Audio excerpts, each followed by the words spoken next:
This is the Magnus Carlsen gambit. Pawn to c3, and you would think, oh, well, you know, he's gonna... Queen a4 check. Queen h4. King to d1. Pawn to f3. Queen to e1. This man, Magnus Carlsen, spent the first 6 moves of his game rearranging the king and the queen. He is completely lost. I mean, it's not close. Now, his opponent has to win. It's a speed game. But it's so fascinating what comes next. His opponent, principled man, develops the bishop. Now Magnus doesn't, you know, what can he do? He can't really fight in the center. And if he plays moves like d3, he's gonna really sabotage his long-term development. So instead of that, Magnus plays g4. He uses what he has. He plays g4 and h4. And now he's kind of threatening to trap the bishop. Not exactly, because the bishop could always take the knight, but, you know, it's move 10 almost, and Magnus hasn't made a single piece move. His opponent plays h5, so of course Magnus goes here, and now Magnus does in fact play d3, because even though the bishop is blocked this way, it's going that way. It's -3, and Magnus hasn't moved a piece, and he's rearranged this king and queen. I mean, this is utterly dumb stuff, right? This is just dumb stuff. Knight c5. Knight d2. Knight h3. His opponent is playing a perfect game, by the way. I mean, just completely restricting him. All right, Magnus plays knight to f2.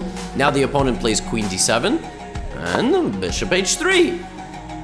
And now, does his opponent want a light-squared bishop trade, or is it better to keep your light-squared bishop on? Well, e4. And now the queen cannot take the pawn because of the odd configuration of the white position. Queen to e2. Knight goes to e6, looking to jump to f4. Magnus take, and goes for a queen trade. Now, if you trade queens in this position, almost all of the advantage for black is gone, which is nuts. So, because of that, the opponent says, no, I'm not trading queens with you. I'm gonna try to get my knight to c5. The problem with putting the knight there is Magnus now plays knight c4, and then plays bishop e3, and the advantage has been nearly cut by like 50%. Black castle short. White plays rook g1. Now Magnus has attacking ideas. Opponent, seeing that, decides, all right, I'm gonna go bishop c5. Now even more of the advantage might be going away. And Magnus, to his credit, despite having a king in the center. Now, I would here play king c2. I would not even think, because my king is in the direct line of sight. Magnus just takes the pawn, completely unafraid of what's coming down the E and D files. He's like, look, this guy just can't beat me. It must be an insane feeling to sit down at a chessboard, whether virtual or real, and just think, they can't beat me. Knight e5, queen e5, a big trade, and Magnus puts his knight in the center. He's not even worse anymore.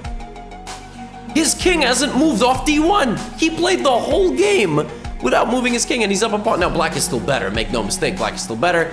Black's still better because white's king is in fact in the center. a3 and things like that can shake things up. But after rook d8, king c2, black is almost not better at all. And at this point, as a player with black, you are completely demoralized. Black plays queen d5, centralizing. Magnus now plays rook g2. The computer here for white wants white to play a3, which seems nuts. Magnus plays rook g2. He doesn't make pawn moves that are not necessary. Opponent plays queen f5, trying to put the knight on f4. And if you realize this is the first time in the entire game since it started that the position is equal. Rook e1, now of course it's a speed game. We're not gonna have a perfect conclusion by any means. King b1 though, and that's it. Black plays b5, Magnus plays a3. Black is now never gonna play b4, and Magnus is better. Officially, fully has consolidated, and now the avalanche will roll back the other way. So first, d4. And that's a problem. It's a problem because if black plays the move c4, he's permanently admitting he will never break through. Rook here, GG. So he takes on d4. Magnus takes with the rook. Queen f5 pinning the knight. King moves out of the way. Now Magnus is not even equal, he is better. Rook d4, queen d4. Queen d4 was an inaccuracy because the computer likes rook e5. I don't know why. The computer actually preferred that in this position, you don't take the rook, and instead you have a very nice tactic. And after rook takes rook, you have a Zwischenzug, which Magnus missed. He missed the tactic in a blitz game. It happens. Of course, as a human, you just snap take, but here you should always look for checks. Your only check in the position just so happens to lead to you winning both rooks. It's a very nice tactic. So you can find a tactic that Magnus Carlsen missed. Queen takes d4 though, and now a fork.